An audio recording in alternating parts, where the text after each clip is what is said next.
والتین، قسم ہے انجیر کی، والزیتون، اور زیتون کی، وطور سینین، اور قسم ہے طور سینا کی، طور پہاڑ کی، وہذا البلد الامین، اور اس امن والے شہر کی بھی قسم، یعنی مکہ۔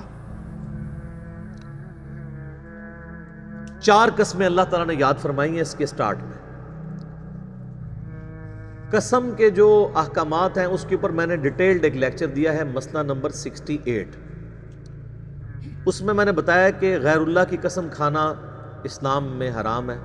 کئی ایک احادیث موجود ہیں سنن ابن ماجہ کے اندر اور باقی کتابوں کے اندر کہ آپ صلی اللہ علیہ وآلہ وسلم نے غیر اللہ کی قسم کھانے سے یا قسم یاد کرنے سے منع فرمایا۔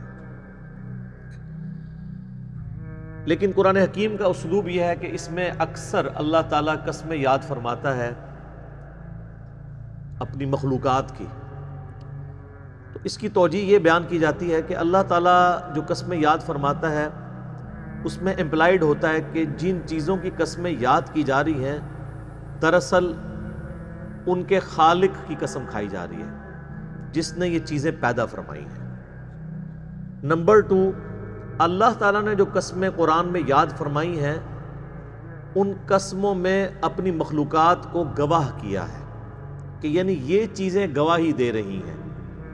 گواہی یہ نہیں کہ وہ بول کے، زبان حال سے، جسے ہم اردو میں کہتے ہیں نا، زبان حال سے گواہی دینا، یعنی ان چیزوں کو دیکھ کے لگتا ہے کہ یہی ہوا ہوگا۔ یعنی گلاب کا پھول جو ہے وہ زبان حال سے، یعنی اپنے گیٹ اپ سے پکار پکار کے کہہ رہا ہے کہ اسے کسی نے بنایا ہے بڑی خوبصورتی کے ساتھ، اس میں خوشبو رکھی ہے، اسے کہتے ہیں زبان حال۔ سورۃ العصر میں بھی اللہ تعالیٰ نے زمانے کی قسم یاد فرمائی ہے، والعصر ان الانسان لفی خسر، قسم ہے زمانے کی۔ ایک ترجمہ یہ کیا جاتا ہے، دوسرا ترجمہ کیا جاتا ہے زمانہ اس بات پر گواہ ہے کہ پوری انسانیت خسارے میں ہے سوائے چند ایک لوگوں کے جو ایمان لے آئے، نیک اعمال کیے اور حق بات کی تلقین کرتے رہے، اور اس کے بعد جب ان کو مشکل درپیش ہوئی تو صبر پہ وہ ثابت قدم رہے، لوگوں کو بھی صبر کی طرف تلقین کرتے رہے۔ زمانہ کیسے گواہ ہے؟ یعنی زمانے نے تو یہ سارا وقت دیکھا ہے نا کہ حضرت نوح علیہ السلام کے ساتھ صرف 78 لوگ ایمان لے کر آئے، باقی سب کے سب لوگ برباد کر دیے گئے، اکثریت تو غرق ہوگی نا۔ زمانہ اس پہ گواہ ہے کہ حضرت لوط علیہ السلام کی 2 بیٹیاں صرف ایمان لے کر آئیں، آپ کے مخالفین سارے پتھروں کے عذاب سے برباد کر دیے گئے۔ تو یہ زمانہ یہ سارا وقت دیکھتا آ رہا ہے۔ زمانہ اپنے ٹائم کے اعتبار سے اس پہ گواہ ہے کہ اس کے اندر یہ سارے معاملات ہوں گے۔ تو بیسیکلی زمانے کی قسم کا مطلب یہ ہے کہ اللہ تعالیٰ زمانے کو گواہ مان رہا ہے کہ زمانے نے یہ وقت دیکھا ہے۔ یہاں پہ بھی جو 4 قسمیں یاد فرمائی گئی ہیں ایک اعتبار سے تو اللہ تعالیٰ کی قسمیں شمار ہوں گی کیونکہ یہ چاروں چیزیں اللہ کی مخلوقات ہیں جو اللہ نے پیدا کی ہیں۔ نمبر 2، اللہ تبارک و تعالیٰ کی قدرت کا یہ شاہکار ہے، اور یہ چاروں چیزیں ایسی ہیں جن کے ساتھ اللہ تعالیٰ کے محبوب بندوں کی نسبتیں جڑی ہوئی ہیں۔ ان محبوب بندوں کی طرف اشارہ اس کے اندر موجود ہے کیونکہ اس کے بعد جب مقسم علیہ بیان ہوگا، جس بات کے اوپر قسم یاد کی جا رہی ہے اس سے یہ بات پتہ چلے گی کہ اللہ تبارک و تعالیٰ نے یہ 4 قسمیں کیوں یاد فرمائی ہیں۔ پہلی قسم ہے والتین، انجیر کی قسم۔ انجیر گواہ ہے اس میں۔ کون سی انجیر؟ ساری انجیریں نہیں، انجیر کے پودے تھے وہاں پر جہاں پہ نوح علیہ السلام جس درختوں کے یہ جو ان کے پودے جہاں پہ موجود تھے، جس پہاڑ پہ، اس پہاڑ پہ دعوت توحید بیان کیا کرتے تھے۔ تو وہ انجیر گواہ ہے کہ میرا ایک بندہ نوح بھی تھا جس نے میرے لیے اپنی زندگی گزاری 950 سال۔ والزیتون، اور زیتون کے درخت بھی، زیتون کے پودے بھی گواہ ہیں کہ میرا ایک بندہ خاص تھا عیسیٰ ابن مریم۔ گلیلی جھیل کے کنارے وہ دھوبیوں کو جا کے دعوت و تبلیغ کا کام کیا کرتے تھے، وہاں پہ زیتون کے پودے اگے ہوئے تھے، تو وہ زیتون کے پودے اس بات پر گواہ ہیں کہ ہمارا ایک بندہ تھا جس نے اپنی زندگی ہمارے لیے گزاری توحید کے لیے۔ یعنی انسانیت کو جن لوگوں پر ناز ہے، اوورال تو انسانیت میں اکثر بدکار ہی ہیں، لیکن فی نفس ہی انسان برا نہیں ہے۔ اللہ تعالیٰ کی کریشن کا کلائمیکس یہ والے انسان بھی ہیں جن پہ مخلوقات بھی گواہ ہیں کہ انہوں نے اپنی زندگی خدا کے لیے گزاری کمٹمنٹ کے ساتھ۔ اللہ از دا ٹاپ پرائورٹی، اللہ کو ترجیح اول مانا۔ وطور سینین، اور طور پہاڑ بھی گواہ ہے کہ وہاں پر بھی ہمارا ایک بندہ تھا۔ کون؟ موسیٰ علیہ السلام۔ انسانیت کے ایک اعلیٰ ترین مرتبے پر وہ فائز ہوئے کہ اللہ تعالیٰ نے کوہ طور پر ان سے کلام فرمایا۔ وَكَلَّمَ اللَّهُ مُوسَىٰ تَكْلِيمًا، اللہ نے موسیٰ کے ساتھ کلام کیا جیسا کہ کلام کرنے کا حق ہے۔ اس کائنات میں صرف ایک شخص ہے جس سے اللہ نے دنیا میں کلام کیا ہے، وہ سیدنا موسیٰ علیہ السلام۔ ہمارے محبوب صلی اللہ علیہ وآلہ وسلم سے اس دنیا میں کلام نہیں ہوا، آسمانوں پہ ہوا ہے۔ اس دنیا میں صرف ایک شخص سے کلام ہوا۔ باقی بزرگ بابوں کے بارے میں تو آپ جتنی مرضی کہانیاں بنا لیں کہ فلاں بزرگ کی بات ہوگی تو فلاں، تو ساری کہانیاں ڈکلیئرڈ پرسنالٹی ایک ہی۔ وَهَذَا الْبَلَدِ الْأَمِينَ، اور یہ شہر مکہ بھی گواہ ہے۔ مکہ کس شخص کے اوپر گواہ ہے؟ امام اعظم محمد رسول اللہ صلی اللہ علیہ وسلم۔ مکہ کے 52 سال اس پر گواہ ہیں کہ ایک اعلیٰ کردار کی شخصیت نے ان فضاؤں میں سانس لیا۔ مدنی لائف تو آپ کی صرف 11 سال ہے، باقی 52 سال تو مکے میں۔ تو یہ شہر مکہ بھی گواہ ہے کہ یہاں پہ بھی ایک کریکٹر کا کلائمیکس ہے جس کو اس کے دشمن بھی صادق اور امین مانتے ہیں۔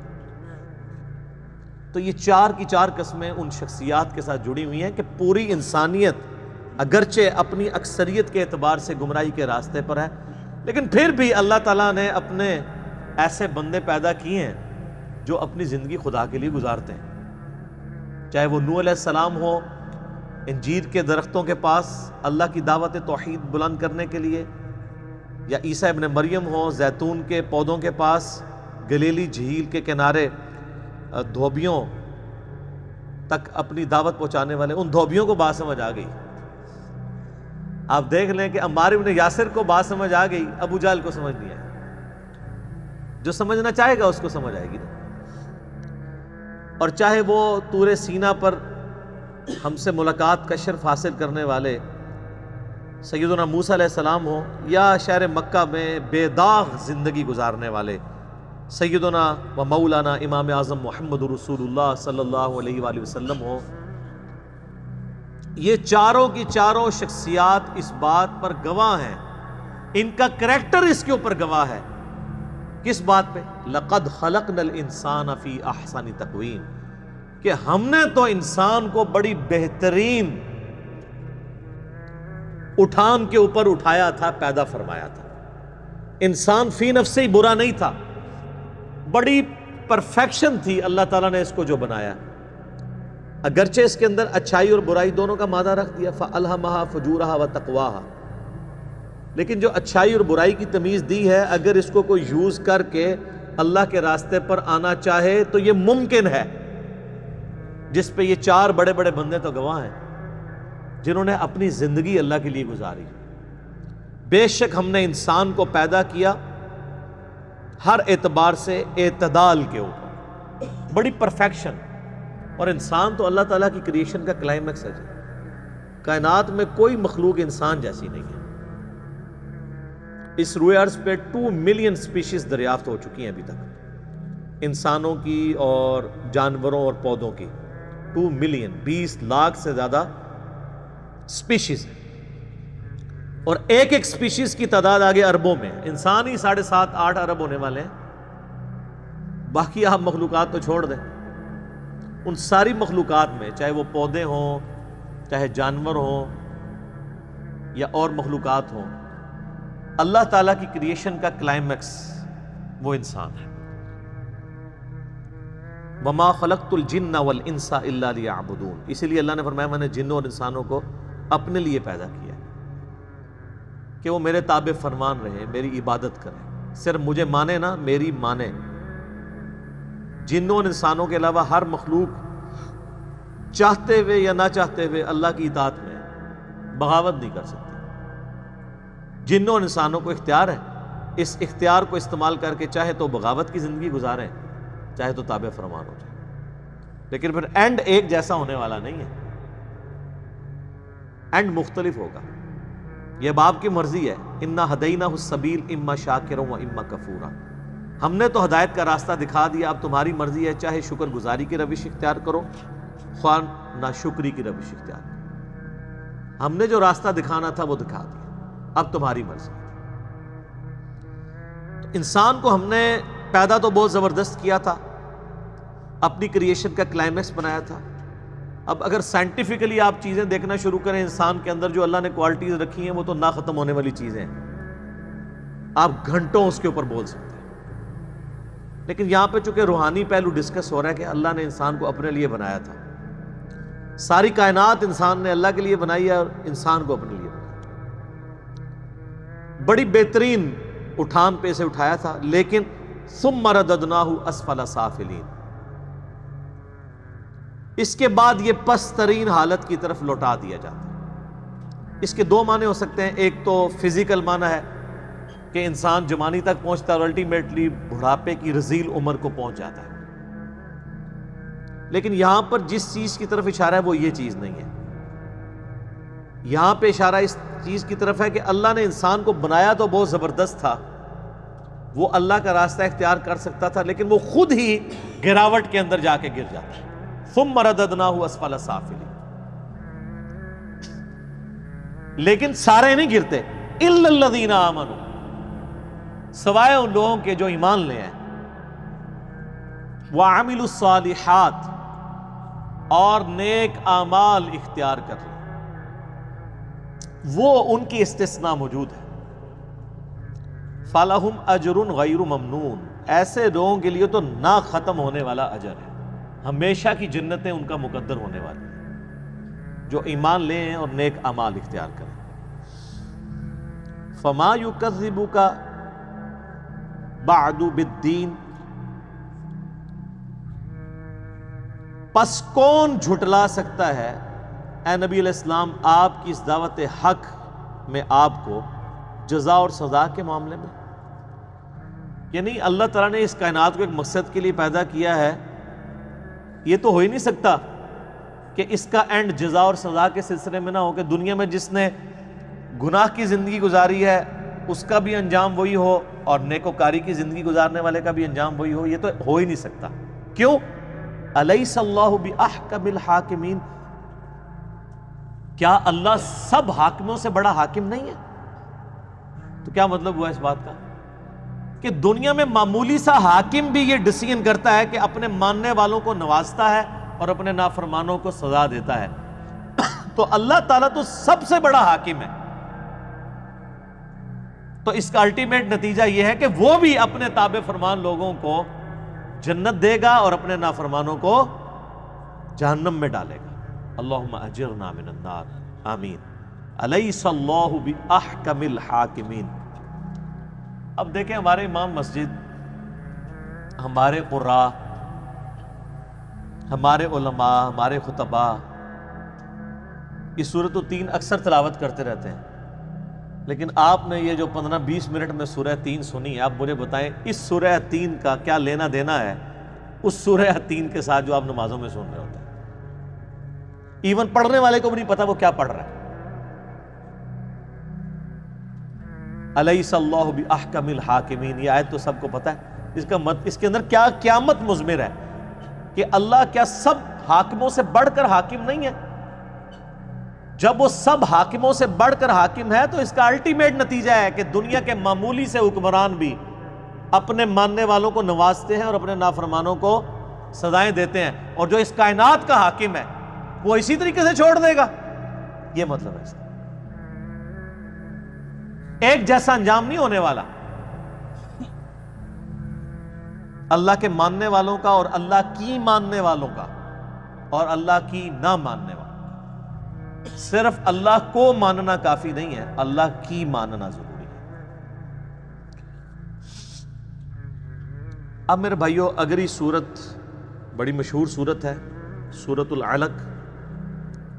یہ تو یقیناً مکی سورت ہے، اور بخاری و مسلم دونوں میں حدیث موجود ہے کہ نبی علیہ السلام کے اوپر پہلی 5 آیات جو نازل ہوئی تھیں وہ اسی سورت کی تھی. قرآن میں اس سورت کا نمبر 96 ہے، لیکن یہ مصحف کی ترتیب میں ہے. قرآن حکیم جو نازل ہوا اس کی ترتیب میں سب سے پہلی سورت یہی ہے، اور اس کی پہلی 5 آیات جو بخاری مسلم میں ڈیٹیل حدیث موجود ہے. غار حرا میں نبی صلی اللہ علیہ وآلہ وسلم چند دنوں کے لیے عبادت کے لیے چلے گئے. سیدہ عائشہ راویہ ہیں کہ نبی علیہ السلام کی زندگی کا جب 40واں سال شروع ہوا تو آپ کا دل دنیا کے کاموں سے اچاٹ ہو گیا، اور سیدہ ختیجہ سلام اللہ علیہا سے وہ کچھ کھانا وغیرہ بندھوا کر تو وہ غار حرا میں عبادت کے لیے چلے جایا کرتے. یہ آپ کے بزرگ ہیں جو 40 سال تک بغیر کھائے پیے زندہ رہتے ہیں. اللہ کے نبی کو روٹی کی ضرورت پڑتی تھی، آپ کی بیوی باندھ کے دیتی تھی. کہانیاں ساریاں جتنے جتنے کہانیاں آئے گی میں وڈ کے پرے ماروں گا. بخاری مسلم ہے کہ نبی اسلام کھانا ساتھ لے کے جایا کرتے تھے. تو آپ کے وہ تو کہتے ہیں بزرگ اتنے سال تک چلا کٹیا، نہ کچھ کھادا نہ پیتا. سب جھوٹ ہے. تو بخاری مسلم کے الفاظ ہیں کہ نبی علیہ السلام کہتے ہیں کہ اچانک ایک دن میرے سامنے انسانی شکل کے اندر فرشتہ نمودار ہوا. جبرائیل علیہ السلام آئے اور انہوں نے مجھے کہا اقرا، پڑھو. آپ علیہ السلام کہتے ہیں میں نے کہا ما انا بقاری، میں تو پڑھا ہوا نہیں ہوں. 3 دفعہ اس نے یہ ریپیٹ کیا تو نبی علیہ السلام نے کہا کہ میں تو پڑھا ہوا نہیں ہوں. تو پھر اس نے آپ علیہ السلام کو اپنے سینے سے لگا کر زور سے بھینچا اور اس کے بعد کہا کہ پڑھ، اقرأ بسم ربک الذی خلق خلق الانسان من علق اقرأ وربک الاکرم الذی علم بالقلم علم الانسان ما لم یعلم. یہ 5 آیات. تو نبی علیہ السلام نے پھر یہ آیات پڑھی. اب اس میں ایک چیز مبہم ہے. اس کے بعد پھر وہ حدیث چلتی ہے کہ آپ علیہ السلام واپس آ گئے، سیدہ ختیجہ سے کہا مجھے کمبل اڑا دو. سیدہ ختیجہ نے پھر تسلی دی کہ اللہ کے نبی علیہ السلام آپ غریبوں کی مدد کرتے ہیں، مہمان نوازی کرتے ہیں، دکھ درد اور مصیبت زدہ لوگوں کے لیے بھاگ دوڑ کرتے ہیں، اللہ تعالیٰ آپ کو کبھی اکیلا نہیں چھوڑے گا. پھر وہ اپنے ایک قریبی کزن تھے ورقہ ابن نوفل جو عیسائی تھے لیکن موحد تھے، ان کے پاس لے گئیں. نابینا ہو چکے تھے. انہوں نے نبی علیہ السلام کا جب ایکسپیرینس سنا تو انہوں نے کہا کہ آپ کو اللہ نے نبی بنایا ہے اور عنقریب آپ کی قوم آپ کو یہاں سے نکال دے گی، اور میں اگر اس وقت تک زندہ رہا تو میں آپ کی مدد کروں گا. وہ خیر زندہ نہیں رہے، اس سے پہلے ہی فوت ہو گئے. تو اس میں الفاظ ہیں کہ نبی صلی اللہ علیہ وآلہ وسلم نے کہا کہ اے اللہ کے محبوب صلی اللہ علیہ یعنی آپ صلی اللہ علیہ وآلہ وسلم نے سیدنا ورقہ ابن نوفل جو سیدہ ختیجہ کے کزن تھے ان سے کہا کہ میری قوم مجھے نکال دے گی، تو مجھ سے بڑا محبت کرتے ہیں. ظاہر ہے کہ ایک شخص کی 40 سال کی زندگی میں وہ آنکھوں کا تارا ہے مکے کے لوگوں کا، تو اچانک انسان پریشان ہو جاتا ہے کہ یہ کیسا ممکن ہوگا کہ جو لوگ مجھ سے اتنی محبت کرتے ہیں وہ مجھے ریجیکٹ کر دیں گے. تو ورقہ ابن نوفل نے بڑی زبردست بات کی. انہوں نے کہا کیا محمد آپ سے پہلے جس نے بھی یہ توحید کی دعوت بلند کی ہے نا، یہ دعوت ہی ایسی ہے کہ مخالفین پھر اس کے ساتھ یہی شروع کرتے ہیں. اب اس کے اندر ایک بڑا خطرناک معاملہ ہے. آج کے دور میں اگر کوئی شخص ایسی توحید بیان کر رہا ہے کہ لوگ اس کے گلے میں ہار ڈال رہے ہیں، اور وہ لوگوں کی آنکھوں کا تارا بن چکا ہے، تو آپ سمجھ لیں کہ وہ توحید بیان نہیں کر رہا جو قرآن کی توحید ہے۔ اور توحید تو نبیوں سے نہیں کسی نے سنی، سوائے چند لوگوں نے جن کو اللہ نے توفیق دی۔ آج توحید کی کوئی بات کر رہا ہو اور لاکھوں کا مجمع اس کی بات سن رہا ہو اور لوگ تعریف کر رہے ہوں، تو وہ توحید وہی بیان کر رہا ہوگا کہ جو توحید ہندو بھی مانتے ہیں۔ سورج اللہ نے بنایا، چاند اللہ نے بنایا، زمین اللہ نے بنائی، تو ہندو کیا کہتے ہیں؟ شیطان نے بنائی۔ عیسائی کیا کہتے ہیں؟ فرعون نے بنائی۔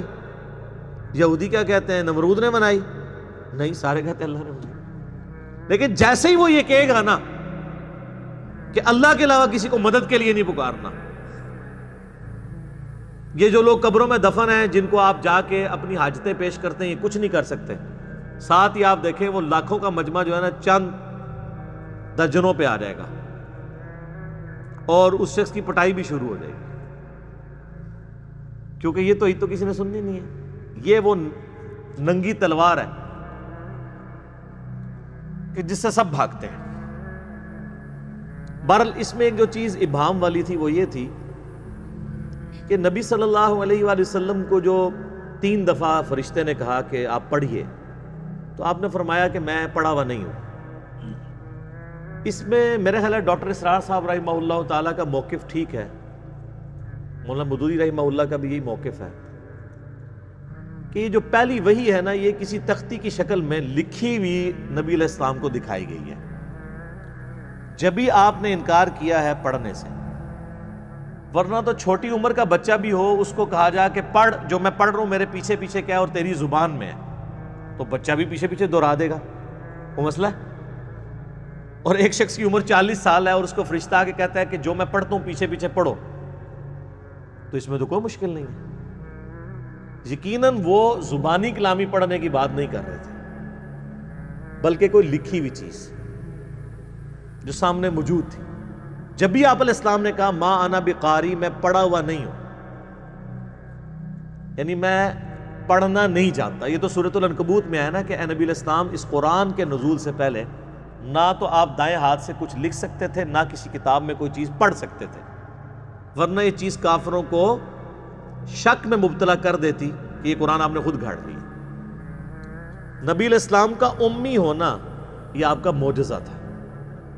جبھی تو آپ نے جب یہ کلام پیش کیا ہے تو بڑے بڑے شعراء نے اپنے کلام پھاڑ دیے ہیں۔ کیوں؟ یہ بڑا نفیس کلام ہے۔ اور اگر اس کے اندر یہ چیز ہوتی کہ آپ علیہ السلام کبھی کسی شاعر کی شاگردگی آپ نے اختیار کی ہوتی ہے، کسی فلاسفر کے پاس بیٹھے ہوتے، تو لوگ کہہ دیتے کہ 40 سال سے بیٹھا تھا، کچھ تو سیکھ لیا ہوگا۔ حالانکہ آپ علیہ السلام تو بھیڑ بکریاں چرایا کرتے تھے، یا بالکل جب آپ کی شادی ہوئی تو پھر کوئی تجارت کا کام کیا۔ آپ علیہ السلام کا لکھنے پڑھنے کے ساتھ کبھی کوئی تعلق نہیں رہا، اور یہ اللہ تعالیٰ نے انٹینشنلی کیا تاکہ آپ علیہ السلام کی نبوت کی دلیل اسے بنایا جائے۔ ہمارا پڑھا لکھا نہ ہونا ہمارا عیب ہے، نبی علیہ السلام کا پڑھا لکھا نہ ہونا آپ کی خوبی ہے، جو ریکوائرمنٹ تھی۔ یہ بات مشکل سے سمجھ آئے گی، لیکن آپ کو میں آسان مثال سے بیان کر دیتا ہوں۔ ڈاکٹر اقبال کا شاعر ہونا ان کی خوبی ہے، لیکن نبی علیہ السلام کا شاعر ہونا آپ کی خوبی نہیں ہے۔ قرآن میں ہے وَمَا عَلَّمْنَاهُ الشِّعْرَ وَمَا يَنبَغِي لَهُ، ہم نے اس پیغمبر کو شعر کہنا نہیں سکھایا اور نہ یہ ان کی شان کے لائق تھا۔ تو ہم تو شاعروں کی بڑی تعریف کرتے ہیں، لیکن اللہ فرما رہا ہے ہمارے نبی کی شان نہیں تھا، کیونکہ اگر آپ شاعر ہوتے تو لوگ کہتے کہ شاعر تو تھا ہی، تو اس نے کلام لکھ لیا ہوگا۔ ویسے بھی قرآن کے اندر ایک ردم پایا جاتا ہے، آپ کو پتا ہے ڈیوائن میوزک ہے، آیات ملتی جلتی ہیں، اگرچہ ان کے وہ وزن اتنے نہیں ہیں، آزاد نظم والا سٹائل ہے جس طرح ہم کہتے ہیں، مصرے چھوٹے بڑے ہیں، لیکن بہرحال اس میں رب تو ہے۔ الرحمن علم القرآن خلق الانسان علمہ البیان، یہاں بھی تو ہے نا ربط، ہر صورت کے اندر ربط ہے، اور یہ ربط رکھا اس لیے تاکہ اس کا ٹیسٹ فیل ہو۔ اگر یہ عام نثر کے انداز میں ہوتی نا تو اس کا مزہ ہی کوئی نہیں تھا، عربیوں کے لیے کوئی انجوائمنٹ نہیں تھی، اجمیوں کے لیے بھی نہیں تھی، اور دوسرا اس میں چوری نہیں ہو سکتی، نثر کے انداز میں تو 2-4 جملے آپ بیچ میں شامل بھی کر سکتے ہیں، لیکن جو اس وزن پہ چیز چل رہی ہوتی ہے نا، ایون آپ ایک آیت کو اٹھا کے دوسری جگہ فٹ کریں نا، وہ فٹ ہی نہیں ہوتی، کیونکہ قرآن کی آیات جو ہے نا وہ ایک ردم کے ساتھ چل رہی. اگر آپ کہیں کہ میں سورہ 3 کی کوئی آیت فٹ کر دوں اس کے اندر، وہ کر ہی نہیں سکتا، وہ اپنے سیاق و سباق میں نہیں فٹ ہوگی. تو یہ اس کی حفاظت ہے. تو یہ موقف مضبوط لگتا ہے کہ نبی صلی اللہ علیہ وآلہ وسلم کو فزیکلی کوئی چیز دکھائی گئی ہے. اور اسی وجہ سے جو لوگ اس بات کے قائل ہیں نا کہ نبی علیہ السلام اعلان نبوت کے بعد اللہ نے آپ کو یہ استعداد دے دی تھی کہ آپ کتاب میں سے پڑھ سکتے تھے اور تھوڑا بہت لکھ بھی سکتے تھے، ان کے موقف کو تائید ملتی ہے اس چیز سے. مہارت نہیں تھی لیکن تھوڑا بہت کر سکتے تھے. اس کا ثبوت وہ بخاری کی حدیث ہے، جب صلح حدیبیہ کے اوپر موقع پر معاہدہ لکھا گیا تو کافروں نے کہا کہ ہم تو آپ کو اللہ کا رسول نہیں مانتے، محمد رسول اللہ کو کاٹ کے محمد ابن عبداللہ لکھیں. نبی علیہ السلام نے سیدنا علی، چونکہ آپ کے کاتب تھے، آج کل کے کاتب وہی تو کوئی اور ہیں، نبی علیہ السلام کے زمانے میں مولا علی تھے، زید ابن ثابت تھے، تو مولا علی سے کہا کہ اس کو مٹا دو. وہ آج کل کے جو کاتب وہی ہیں نا، وہ پرلی طرف سے آئے ہوئے تھے صلح حدیبیہ کے موقع پر. تو مولا علی نے کہا یا رسول اللہ میں آپ کا نام نہیں کاٹوں. محبت کا اظہار تھا کہ میں کیوں محمد رسول اللہ کاٹوں. تو آپ نے اس کے اوپر کوئی ان پہ گرفت بھی نہیں فرمائی. آپ نے فرمایا اچھا مجھے بتاؤ کہاں لکھا ہے. تو صحابہ نے بتایا یہ آپ کا نام لکھا. تو آپ علیہ السلام نے اس کو اپنے مبارک ہاتھوں سے لکیر پھیری، اور بخاری کے الفاظ ہیں کہ آپ علیہ السلام نے اپنے ہاتھوں سے لکھا محمد بن عبداللہ. اس پہ میرا یوٹیوب پہ کلپ ہے نبی علیہ السلام کی ہینڈ رائٹنگ. اب جو سٹرکٹلی جو لوگ اس چیز کے قائل ہیں کہ حضور لکھنا پڑھنا نہیں جانتے تھے، ان کے گلے کی ہڈی ہے یہ والی حدیث. وہ کہتے ہیں جی یہ ہے نا جو کہ آپ نے لکھا، اس سے مراد ہے آپ نے لکھوایا، لیکن جھوٹ تو پکڑا جاتا ہے. اسی حدیث میں الفاظ ہیں کہ اللہ کے نبی نے اپنا نام لکھا، اور وہ راوی حدیث وہ صحابی کہتے ہیں، لیکن آپ علیہ السلام لکھنے میں مہارت نہیں رکھتے تھے، یعنی آپ کی ہینڈ رائٹنگ اتنی خوبصورت نہیں تھی کیونکہ آپ نے کبھی لکھا ہی نہیں تھا. تو وہ حدیث الفاظ حفاظت کر رہی ہے کہ وہ آپ نے ہی لکھا تھا، لکھوایا والا چکر نہیں تھا. تو بس اتنا آپ نے لکھا. تو جو لوگ اس چیز کے قائل ہیں نا کہ اعلان نبوت کے بعد آپ لکھنا پڑھنا جان گئے تھے، اللہ نے آپ کو یہ معجزہ دے دیا تھا، تو یہ بات سمجھ میں آتی ہے. اس کا انکار یعنی دلائل کے ساتھ کرنا ناممکن ہے. اگر کوئی کرتا ہے تو اس کی اپنی مرضی. میں آپ کو صرف ایک ہر جگہ اختلاف بتا رہا ہوتا ہوں دلائل کے ساتھ کیا چل رہا ہے. اس سے نبی علیہ السلام کی نبوت بھی سٹیک پہ نہیں لگے گی، کیونکہ وہ تو اعلان نبوت کے بعد ہے نا. قرآن کا تو کلیم ہے اس وحی کے نزول سے پہلے آپ لکھنا پڑھنا نہیں جانتے تھے. تو وہ کہتے ہیں پھر اس سے ثابت ہوا کہ وحی کے نزول کے بعد اللہ نے آپ کو یہ طاقت دے دی تھی کہ آپ پڑھ بھی سکتے تھے. تبھی تو آپ علیہ السلام پروف ریڈنگ بھی تو وہی کی کرتے تھے نا. پروف ریڈنگ تو وہی کرے گا جو بول رہا ہے.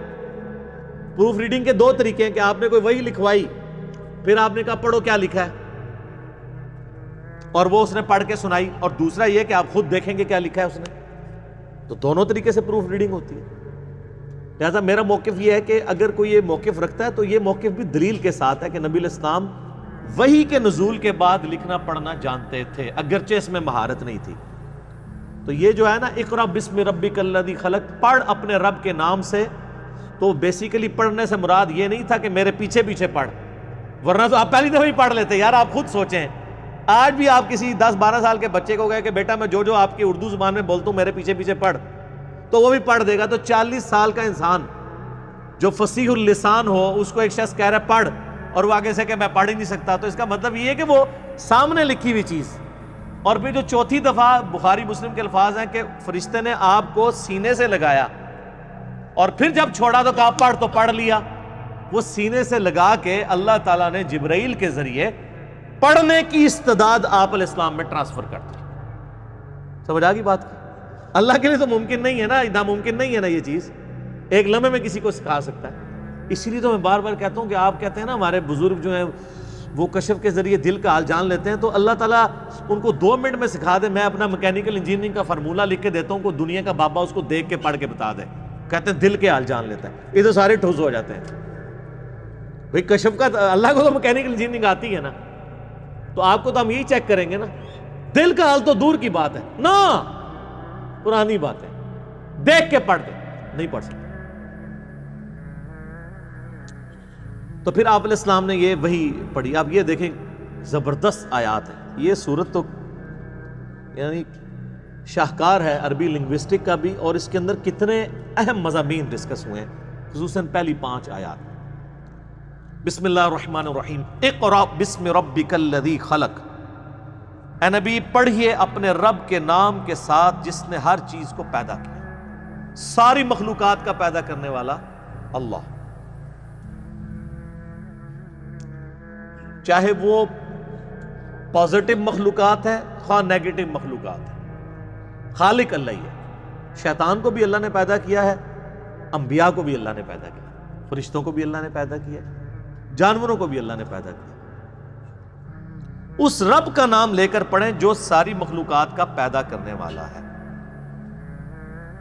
اور اس نے جو مخلوق پیدا کی اس میں ٹاپ آف دا لسٹ جو مخلوق ہے لقد خلقنا الانسان فی احسن تقویم, اسی کا ذکر دوبارہ ادھر آ گیا. خلق الانسان من علق, انسان کو اللہ نے پیدا کیا علق سے, علق کی فارم میں. ہمارے پرانے مفسرین علق کا ترجمہ کرتے تھے خون کی پھٹک, جمع ہوا خون, یعنی کسی کی پریگنینسی ضائع ہو گئی تو اس میں انیشلی آپ پتہ خون نکلتا ہے. تو ظاہر ہے ہمارے بزرگوں کو علم غیب تو کوئی نہیں تھا نا, جو کچھ دیکھتے تھے وہ ترجمہ کر دیتے تھے. لیکن عربی لنگوسٹک میں علق کے لیے کوئی بنیاد موجود نہیں ہے کہ اس کا ترجمہ خون کیا جائے. خون کے لیے اور الفاظ موجود ہے, دم کا لفظ آیا اور الفاظ ہے. علق کا ترجمہ جو ہے وہ اردو زبان میں بھی یہ لفظ استعمال ہوتا ہے, معلق. معلق کسے کہتے ہیں؟ لٹکی ہوئی چیز, انگلش میں سسپینڈڈ. مثلا یہ جو پنکھے ہوتے ہیں یہ لٹک رہے ہوتے ہیں تو ہم انہیں کہتے ہیں معلق. لیکن چونکہ ہمارے بزرگوں کے پاس نہ سائنس کا علم تھا, علم غیب تو ویسے ہی میں ختم کرتا ہے ہی کوئی نہیں سی, تو انہوں نے ترجمہ کر دیا خون کی پھٹک. علق عربی زبان میں لیچ کو بھی کہتے ہیں, جونک کو, کیونکہ جونک بھی ایک طرف سے جانور کے جسم میں یا ایون انسانوں کے جسم میں بھی منہ داخل کرتی ہے, دوسرا حصہ اس کا باہر لٹک رہا ہوتا ہے, وہ بھی معلق ہوتی ہے.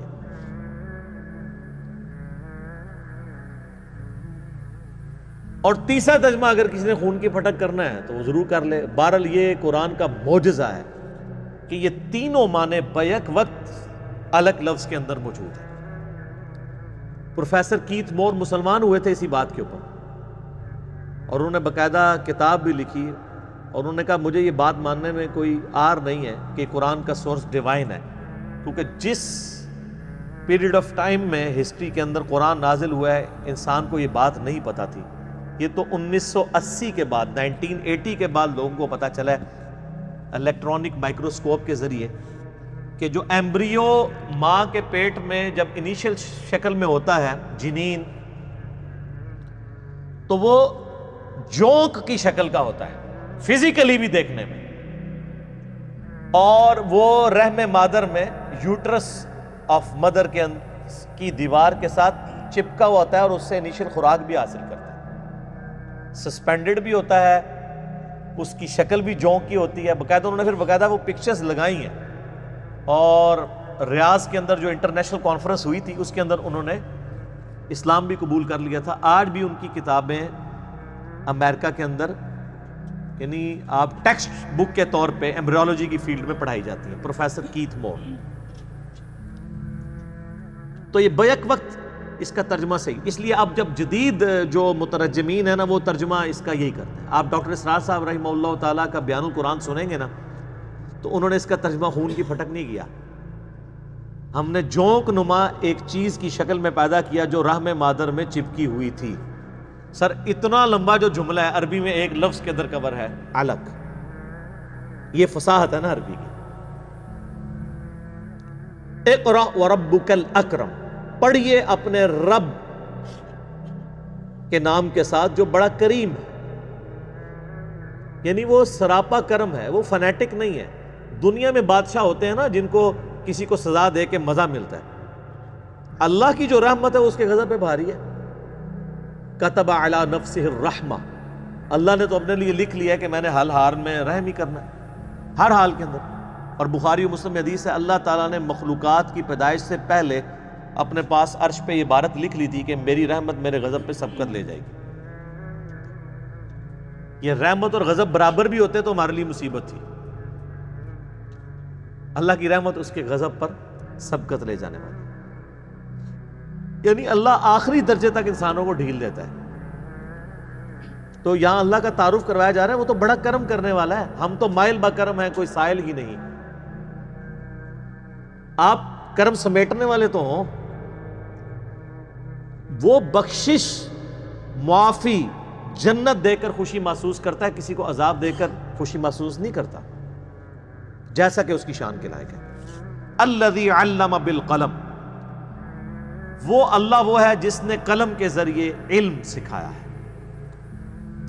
سر یہ جو قلم ہے نا, یہ اللہ کے معجزات میں سے ایک معجزہ ہے.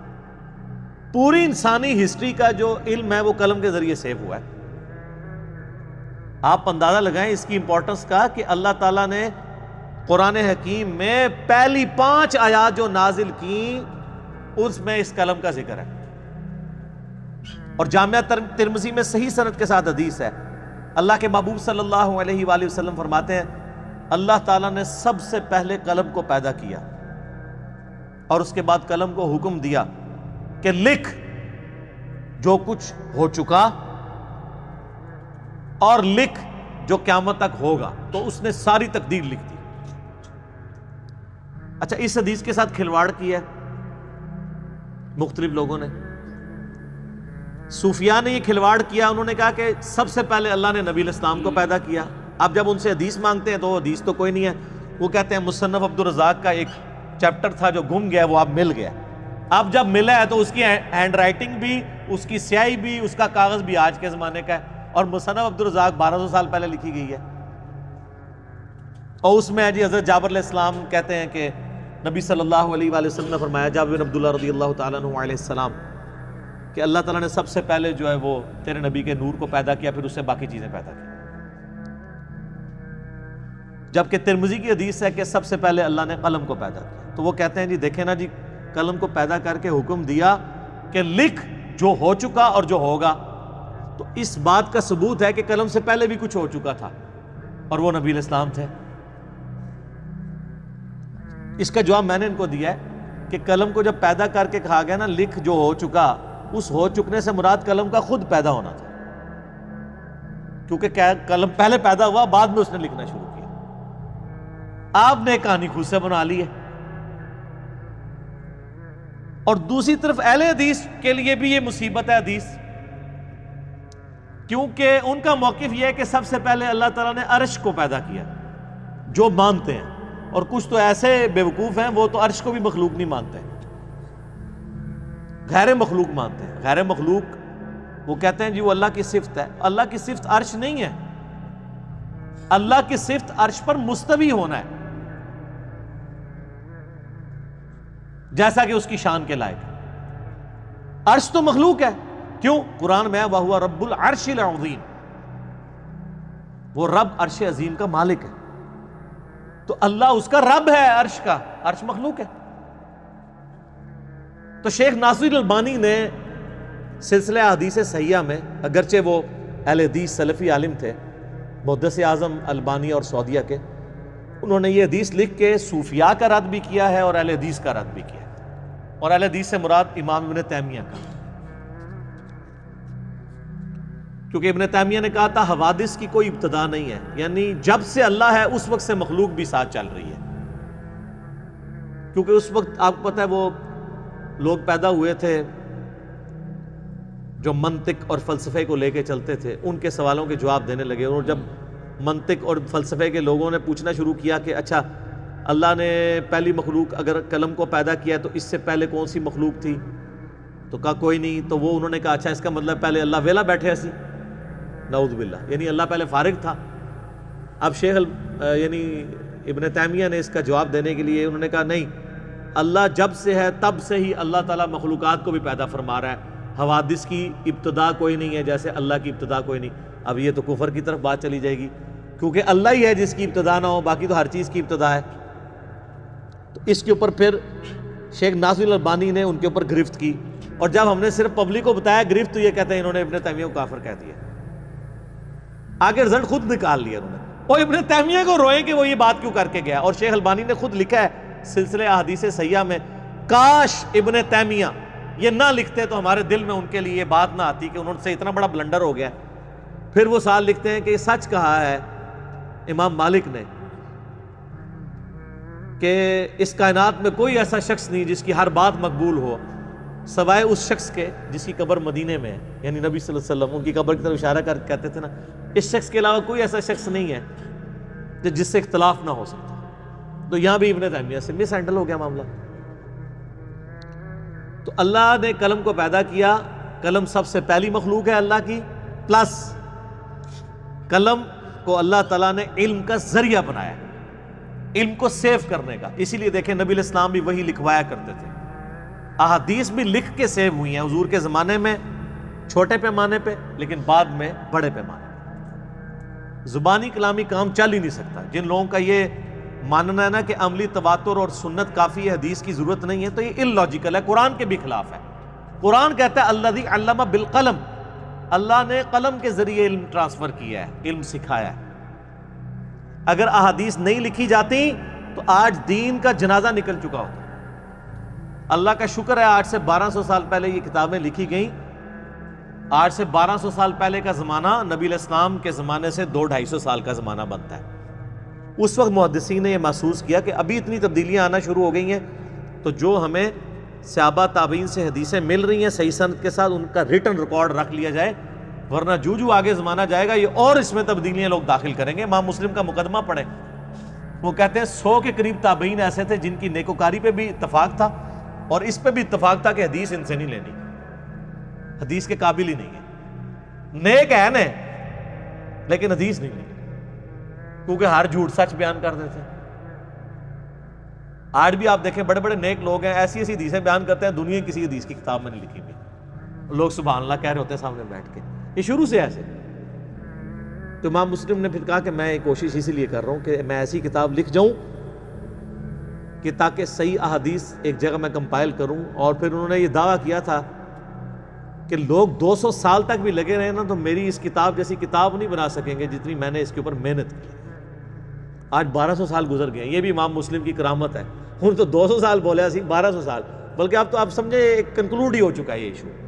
تو ریٹن فارم میں ریکارڈ اس وقت بخاری اور مسلم کی شکل میں آ گیا. میرا یوٹیوب پہ ایک کلپ بھی ہے سنت اور حدیث میں فرق، وہ آپ دیکھیں. اس میں نے بتایا کہ حدیث سنت ہی ریٹن فارم میں آئی ہے. اگر وہ اس وقت ریٹن فارم میں نہ آتی آج ہر علاقے کی سنت الگ ہوتی. یہ حدیث کی برکت ہے کہ سنت فریز ہو گئی ہے، ورنہ سنت فریز نہیں ہونی تھی. آپ دیکھ لیں ہر علاقے میں اپنی اپنی سنتیں چل رہی ہیں، لیکن آج ہم اس کے اوپر کاؤنٹر ویریفیکیشن کیسے کرتے ہیں؟ ہم کہتے ہیں بتاؤ قرآن حدیث میں کہاں لکھا ہوا ہے، یہی کہتے ہیں نا. ورنہ کسی نے کہنا تھا جی پگڑی نیلے رنگ کی ہونی چاہیے، کسی نے کہنا تھا جو ہے سرخ رنگ کی ہونی چاہیے، کسی نے کہنا تھا جی گرین کلر کی، کسی نے کہنا تھا کالی ہونی چاہیے، کسی نے کہنا تھا سفید. ہمیں کوئی عرض نہیں، آپ جس مرضی رنگ کی پہن لیں، اسے کوئی فرق نہیں پڑتا. لیکن سنت نہ کہیں پھر اسے. پگڑی کی سنت ادا ہو جائے گی، اس کے رنگ والی سنت، یہ دو الگ سنتیں ہیں نا، اس کے لیے پھر آپ کو ریٹن ریکارڈ کی طرف جانا. اور میں یہ پوچھتا ہوں کہ وہ سنت جو آج تک فریز نہیں ہوئی وہ زیادہ بہتر ہے یا وہ سنت جو آج سے 1200 سال پہلے فریز ہو کے کتابوں میں آ گئی اور اس کے کلمی نسخے موجود ہیں پوری دنیا میں چھپ رہے ہیں، وہ زیادہ سیف ہے؟ ظاہر ہے وہی زیادہ سیف ہے. یہ بخاری اور مسلم اور باقی حدیث کی کتابیں آپ کو ایک لمحے میں 1200 سال کے ٹائم میں ٹریول کروا کے وہاں پہنچا دیتی ہیں. ان 1200 سال میں دین کے ساتھ کیا کچھ کھلواڑ ہوا ہے، تو سب کا سب سکپ ہو جاتا ہے ان احادیث کی کتابوں کی برکت سے. کوئی کہتا ہے جی یہ سنت ہے، جی وہ میلاد کے اوپر جھنڈیاں لگے ہیں، ڈھول ڈمکے ہوں، یہ سب کچھ ہوں، جی وہ یہ جی ہوا ہے. ہم کہتے ہیں کہاں لکھا ہوا ہے؟ وہ کہتے ہیں تو بہت کئی سو سال سے چل رہا ہے. ہم کہتے ہیں جی کتنے سو سال سے چل رہا ہے؟ تو ڈیپ ڈگ کریں گے، کرتے کرتے تو پتہ چلے گا 8ویں صدی چلے گی، اب چل رہی ہے 15ویں، تو 700 سال ہی بنے نا. تو ان سے پہلے جو 700 سال کے مسلمان تھے وہ کیا کرتے تھے؟ ان کے اوپر وہ شعر فٹ ہوتا تھا، سوائے ابلیس کے جہاں میں سبھی تو خوشیاں منا رہے ہیں. کہتے ہیں اس زمانے میں تو کوئی نہیں تھا. اس لیے آپ دیکھیں ان کو حدیث کی کتابوں میں یہ والی چیزیں ملتی نہیں ہیں، اسی لیے وہ چور پکڑا جاتا ہے. اگر حدیث کی کتابیں نہ ہوتے تو یہ 8ویں صدی بھی نہ کہتے، یہ کہتے شروع سے ہی چل رہا ہے. اب شروع والی کتابیں تو فریز ہیں، وہاں تو ہے کچھ نہیں، تو ان کو ماننا پڑتا نہیں، بعد میں ہی ہوا ہے. تو جو چیز بعد میں ہوئی ہے تو وہ اس کے لیے، اس کی امپورٹنس کے لیے اتنی کافی ہے کہ وہ بعد میں ہوئی ہے. تو یہ جو اکثر پھر شور مچاتے ہیں پرانے بزرگوں کو دیکھیں نہ، پرانیاں گلاں، پرانے بزرگ نہ کہا کرو، درمیانے بزرگ. پرانے بزرگ تو یہ ہیں. آپ کہتے ہیں علی بن عثمان حجویری، تو وہ پرانے نہیں ہیں، آپ کے لیے نزدیک پرانے ہیں نا. 465 ہجری میں فوت ہوئے ہیں، ان سے پہلے 450 سال کے مسلمان ہیں، وہ پرانے ہیں. آپ کہتے ہیں جی معین الدین چشتی، ہم کہتے ہیں وہ 633 ہجری کے اندر فوت ہوئے ہیں، ان سے پہلے 600 سال کے مسلمان ہیں. آپ کہتے ہیں جی شیخ عبد القادر جیلانی، ہم کہتے ہیں وہ 561 ہجری میں فوت ہوئے ہیں، ان سے پہلے 550 سال کے مسلمان ہیں. آپ کہتے ہیں جی امام غزالی، ہم کہتے ہیں وہ تو 505 ہجری میں فوت ہوئے ہیں، ان سے پہلے 500 سال کے مسلمان ہیں. آپ کے جتنے بزرگ ہیں سارے جمع کر کے ایک پڑھنے میں ڈالیں نا، سارے ہی درمیانے ہیں، پرانا کوئی بھی نہیں. پرانا پھر آپ کا بزرگ ہے کہ بچتا یزید، وہ تو ہمیں مبارک ہوگا. پرانے بزرگ تو صحابہ، تابعین، تبع تابعین، پہلے 300 سال کے وہ لوگ ہیں جن کی کتابیں، علمی خدمات ہمارے پاس موجود ہیں. تو میرا یوٹیوب پہ کلپ ہے پرانے اور درمیانے بزرگوں میں فرق. تو پرانے کرنے چھڑ دو، ان آندہ کو پرانے کرو، پرانے نہیں درمیانے وشکار لے. تو اللہ نے قلم کے ذریعے علم کو محفوظ کیا. الذی علم بالقلم، قلم کے ذریعے علم سکھایا. علم الانسان ما لم یعلم، انسان کو وہ کچھ سکھا دیا جو وہ جانتا نہیں تھا. قلم کے ذریعے بھی سکھایا اور کچھ انسٹنکٹ میں بھی سکھا دیا. فَأَلْهَمَهَا فُجُورَهَا وَتَقْوَاهَا، بچہ پیدا ہے نا، ہوتا ہے نا، تو اسے پتہ ہے میں نے دودھ کیسے پینا ہے. یہ بچے کو کوئی سکھاتا ہے کہ آپ اس نے دودھ جو ہے وہ ہونٹوں سے چوس کے پینا ہے؟ یہ اللہ نے اس کی جبلت انسٹنکٹ میں داخل کر دی. مرغی کے چوزے نکلتے ہی دانا چگنا شروع کر دیتے ہیں. کوئی سکھاتا ہے ان کو؟ پانی پیتے ہیں. ایون ان کو یہ بھی پتا ہوتا ہے اگر کوئی چیل کوا آ جائے فوراً ماں کے وہ پروں کے نیچے مرغی کے چلے جاتے ہیں. ان کو یہ کس نے سکھایا کہ یہ چیل اٹھا کے لے جائے گی؟ اللہ نے. کلا ان الانسان لیطغی، ہاں ہاں بے شک انسان بڑی سرکشی کرتا ہے. یعنی اللہ نے پیدا کیا، اس نے نعمتیں دی، لیکن یہ سرکشی پہ اترا ہوا ہے. الراہ استغنا، وہ اپنے آپ کو مستغنا سمجھتا ہے، مستغنی سمجھتا ہے کہ مجھے تو کسی کی پرواہ ہی نہیں ہے، حالانکہ وہ ڈیپینڈنٹ ہے خود گاڈ کے اوپر. جو انسان اپنا پیشاب نہ روک سکے، جو انسان بغیر کھائے پیے اپنی زندگی باقی نہ رکھ سکے،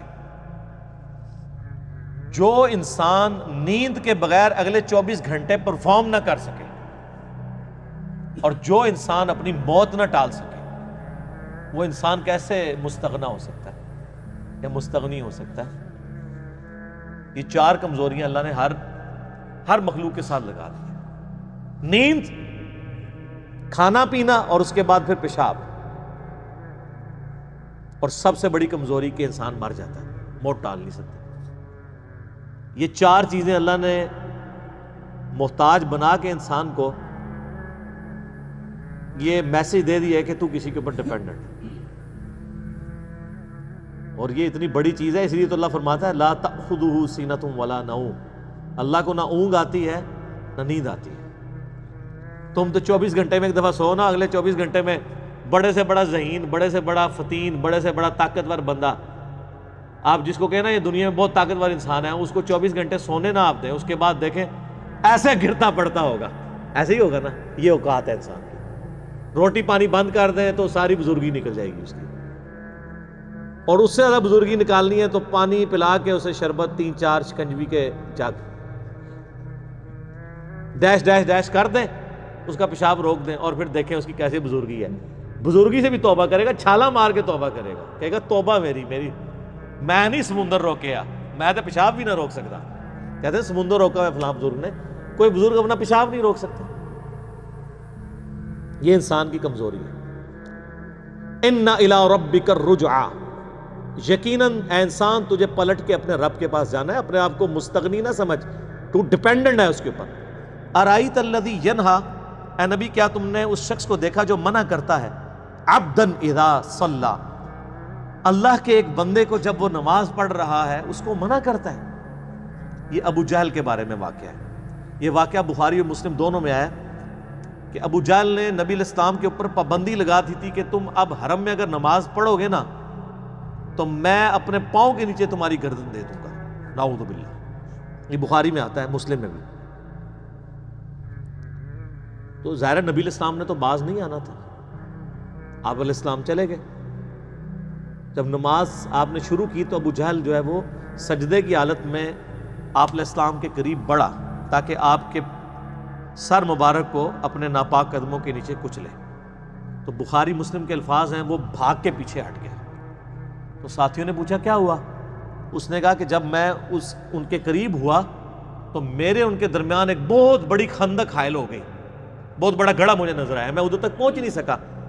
اور اس گڑھے میں نے ایک پروں والی مخلوق دیکھی جو میری تکہ بوٹی کرنے کے لیے، مجھے نوچنے کے لیے تیار بیٹھی تھی. کوئی اللہ نے کوئی بہت بڑا کوئی ریچھ دکھا دیا، کوئی فرشتہ اس فارم میں دکھایا جو کہ صرف اسی کو نظر آیا. یہ واقعہ بخاری مسلم دونوں میں رپورٹ ہوا ہے. یہ کوئی سٹوری بک نہیں ہے، بخاری مسلم میں.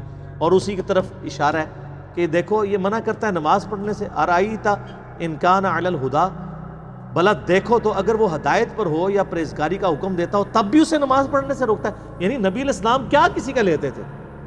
لوگوں کو یہی کہتے تھے نا، بچیوں کو دفن نہ کرو، ماں باپ کے ساتھ اس نے سلوک کرو، اولاد کے حقوق کا خیال رکھو، نہ حق کسی پہ ظلم نہ کرو.